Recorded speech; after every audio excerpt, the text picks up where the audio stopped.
L'Ukraine, c'est la réserve de blé de l'Europe, donc je pense qu'il y aura des impacts. On a déjà des coûts d'intrants très élevés, donc quid de ce qui se passera suite à cette crise politique.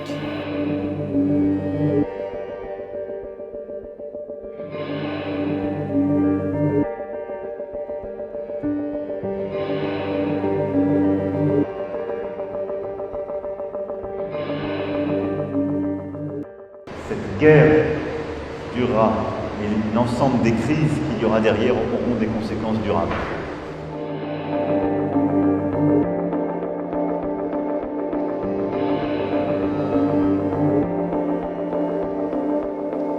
Tout ce qui est fuel, aliments du bétail, tout ce qui est matière première. Donc ça a augmenté. Je ne suis pas sûr que ça se répercute sur le prix au kilo de nos animaux dans les fermes. Ça déstabilise complètement les marchés et de l'énergie et des matières premières agricoles. Donc de toute façon, ça aura forcément un impact. L'Ukraine, oui, c'est un bassin qui nous fournit, qui en tout cas fournit le marché mondial du blé, qui est quand même un marché important, aussi pour les Français. Le marché du maïs, donc l'Europe, le reste de l'Europe importe beaucoup de maïs ukrainien, et le tournesol. Quand on voit le cours des céréales, et les céréales, c'est les matières premières qui servent pour la complémentation, ça a pris plus de 50 € déjà en une journée. Donc quand le blé augmente, le soja, tout augmente, tout est lié.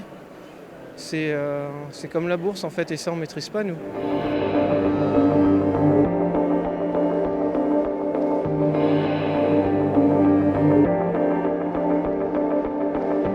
Déjà, les matières premières, oui, elles ont bien augmenté.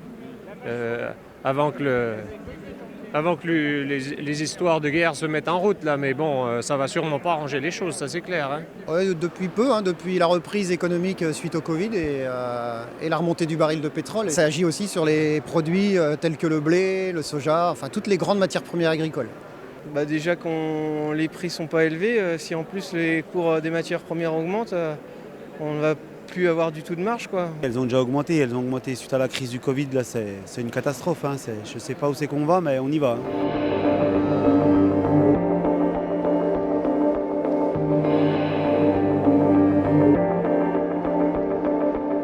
Qui va avoir une répercussion en fait sur le consommateur aussi, et notamment sur le pouvoir d'achat, avec l'augmentation de la farine, des pâtes, etc. Le vrai problème, c'est que ça fait des années que le consommateur ne paye pas les produits à leur juste valeur. D'avoir voulu faire les grandes surfaces, d'avoir voulu faire toujours des prix plus bas et faire croire aux gens qu'on pouvait manger pour rien. Et un jour, il faudra revenir aux vraies choses, aux vraies valeurs de la marchandise. Si les transformateurs et les distributeurs veulent bien nous laisser une marge, oui, ça serait répercuté aux consommateurs, mais c'est quand même rarement le cas, quoi. C'est souvent nous, les éleveurs, qui sont la variable d'ajustement.